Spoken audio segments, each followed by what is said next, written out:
Some people think they can outsmart me. Maybe. Maybe. I've yet to meet one that can outsmart Bullet.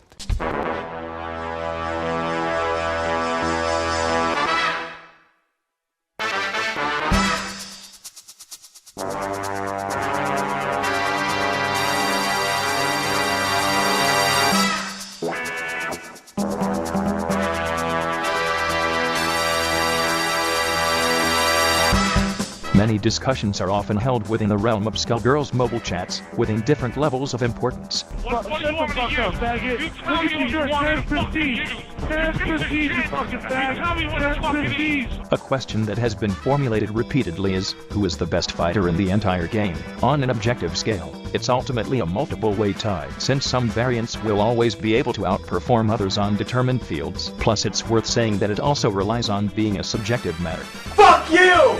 Fuck you! Fuck you and every moveset that looks like you! Ultimately, I conclude that Lovecrafted is the best fighter in the entire game, and I'm going to explain why. But before I can do that, I must discuss Squigly as a whole.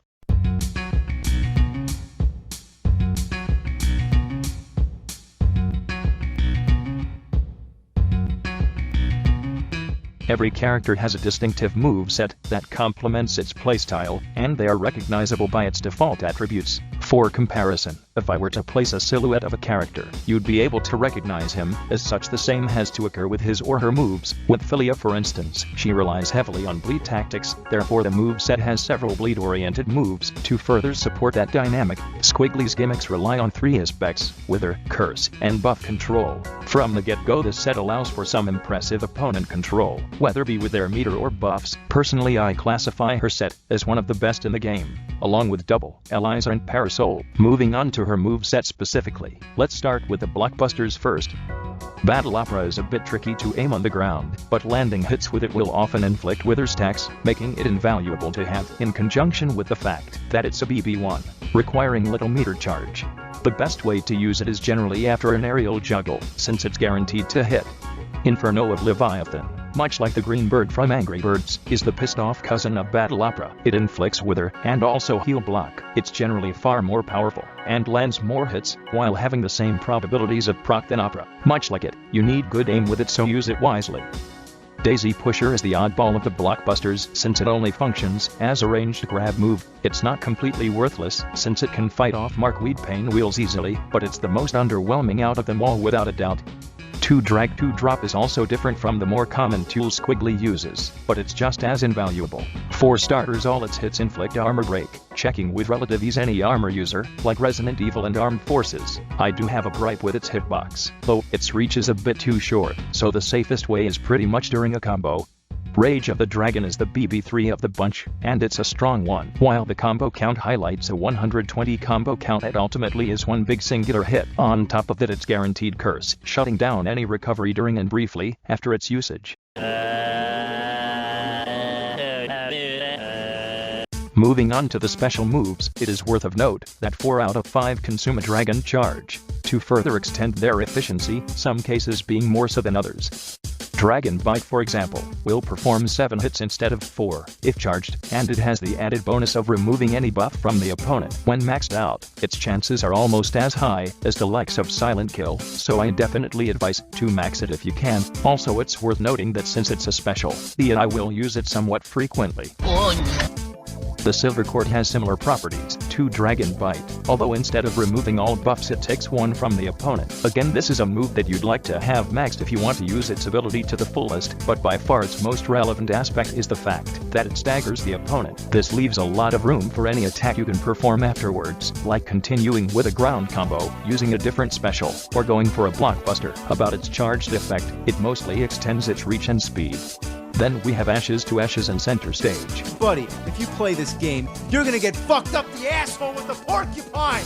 Good fucking luck, douchebag! But in terms of utility and overall strength, all moves pale in comparison to the remaining special. Hey Ryu, you want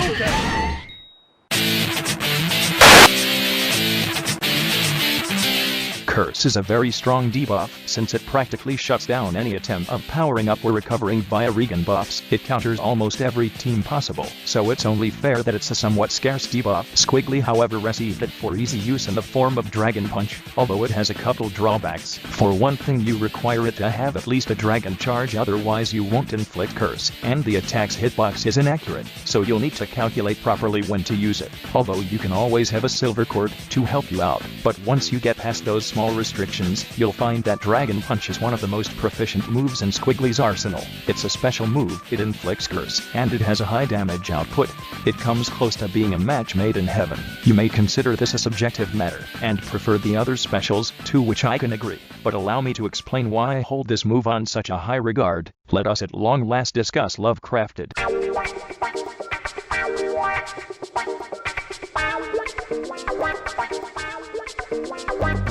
To quote a famous player by the name of Fernando, on his opinion about Lovecrafted,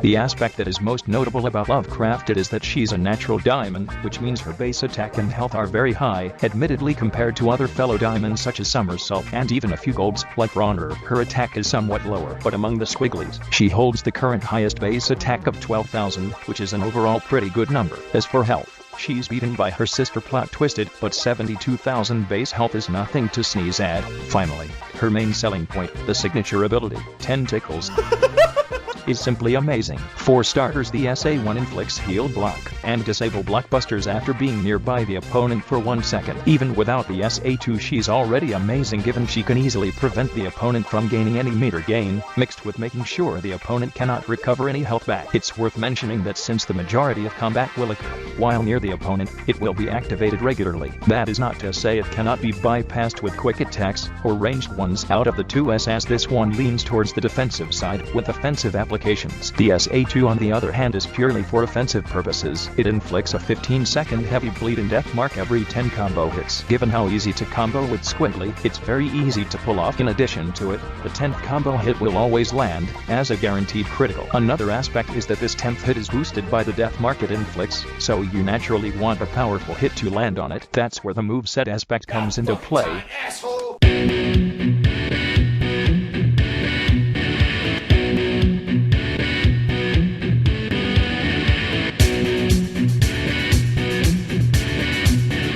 This is the big one. It all comes down mostly to this combination, Lovecrafted and Dragon Punch. Fun fact, the moment I got her, my first thought was to get that move as soon as possible and max it out to fully benefit out of the curse it inflicts, as well as the high damage the death mark bonus adds up, packed with a guaranteed crit. We already discussed that curse shuts down any buff-based character, but combining it with heavy bleed as well as buff removal makes an outright must-have character. Here's the kicker, Lovecrafted is the only fighter that can accomplish the 3 tasks of removing buffs, cursing the opponent, and inflicting bleed, all without ever requiring a blockbuster. And if you played Rifts, or at the very least faced off against Assassin's Greed, you should know that's quite a big deal. Furthermore, the heal block and blockbuster disabling makes her even more devastating, since it will always have the opponent in check by not gaining meter, nor recovering in any way. And again, this is further increased with wither-based moves, like Battle Opera and Inferno. That's what in my opinion makes Lovecrafted complete. Heavy recovery check, heavy blockbuster check, and heavy buff check. Without one of these aspects, she doesn't use her full potential. Another thing of note is that technically we only discussed 4 out of 5 move slots, so what can we fit on the last slot?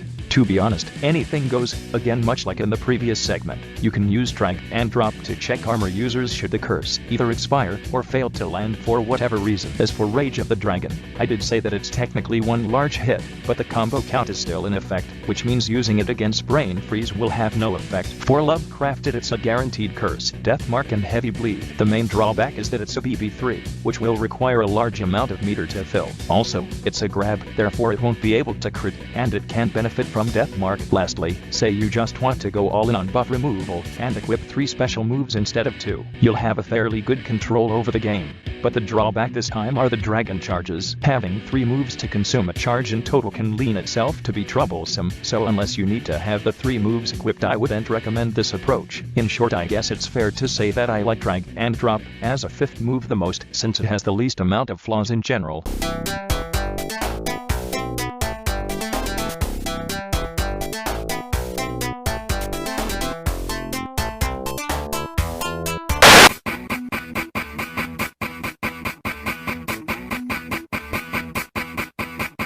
Now that we know how to use our multiple tools, it's time to discuss which environments is it best suited for. It's fair to say that the statement of Lovecrafted working on everything is a bit exaggerated, but make no mistake, potentially, she can do a decent job against most opponents. To start off, let's begin with the opponent she handles best, Bloodbath and I See You Valentine. With Curse they can both be bleeded easily, but there's a catch. You'll have to use the Dragon Punch on the 8th or 9th combo hit, since landing it on the 10th, while still inflicting Curse, it will not inflict the bleed. That is of course if you want to go for the bleed strat. If you consider the opponent somewhat weak, go ahead with Death Mark Boosted Punch instead. Mark Weed Pain Wheels are a pain in the ass for everyone, but Lovecrafted has a somewhat easy time against them, some obviously more than others. Against Grudge it's just a matter of inflicting Curse. Against Tainted Blood I would recommend a different fighter, but if you're determined to use her, go with low attack and high health, to take as little recoil as possible. That's all folks. Is an interesting matchup. Contrary to popular belief, the guaranteed critical is not denied by her crit rate reduction, but this will only hold true to regular hits. The ones from specials will actually not land as criticals. Also, just in case, this does not affect the death mark and heavy bleed infliction. Dream Band would seem like a variant that could give a lot of trouble, since he gains immunity extremely often, but with the bite punch combination, he can be easily taken down by bleeding him out. His baseline Private Dick on the other hand is probably the more annoying one, since he has built-in resistance instead of easy immunity. Your best choice of counter is by either having accuracy in Lovecrafted, or to try with large combos until the bleed is inflicted. Dreadlocks, as well as any other reflect damage fighter in general, is a very difficult defender to bypass. Bleeding her out is, again, the best option possible, but you'll need to be careful not to kill your own fighter in the process. As for the heavy bleed Dreadlocks inflicts, I guess this is the moment I draw the fifth part of Exodia, except it's immunity. Yeah, about not discussing the immunity taunt, I will admit, I'm too stubborn to use it, since for that I have a Surgeon General as backup most of the time. As for catalysts, we have Frost Armor, which she deals with fairly fine, but when it comes to rifts, other choices are more proficient against it than curse strats, such as Toad Warrior. The option is still there, but it's slow, and in rifts time is everything. Last Words has it a little better, since you can just curse the opponent, and while they'll revive with 1 health percentage, the final stand will obviously not show up. The drawback to this is that most light nodes are usually on the house advantage node, and since Lovecrafted is dark type, they'll gain meter constantly. And since Blockbusted and Hexy Time are always placed together with it, it's difficult to control meter. A risky option, but a rewarding one if used correctly. Last we have Autoimmune, and it's a straight up no love zone. As soon as the first set of debuffs are in place, the immunity will be very likely to kick in, and despite the buff removal it'll constantly show up, making it hard to curse the opponent. A possible option if you're truly willing to use her is to use Sketchy as a support and deal with the rest easily.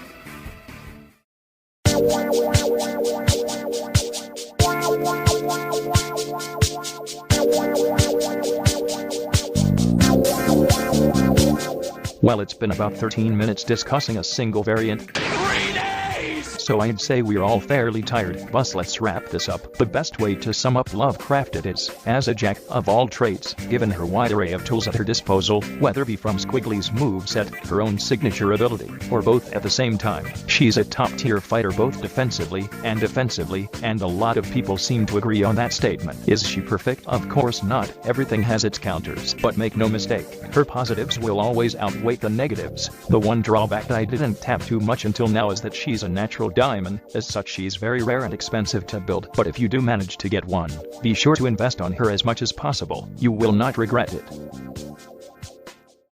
Also, did you know that Lovecrafted is based on the original hentai character Zone 10? It is a fact that a lot of people do not know, therefore I must share it to the world, because it is obscure information, and I believe that making hentai references is the pinnacle of comedy. On that note, did you know they made a Philia hentai animation using the in-game grunts? Shocking, am I right? I had no clue such a thing could exist, but I guess this is the kind of stuff you get into it.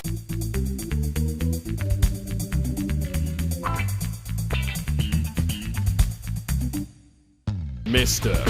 Perfect Set.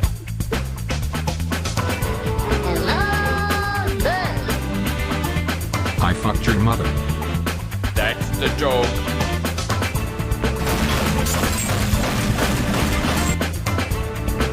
If I had a gun, I'd shoot myself.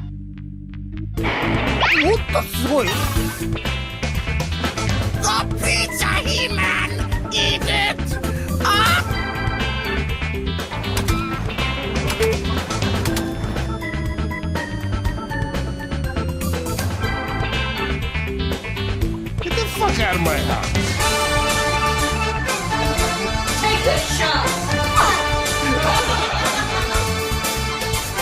I'm bolted to the wall!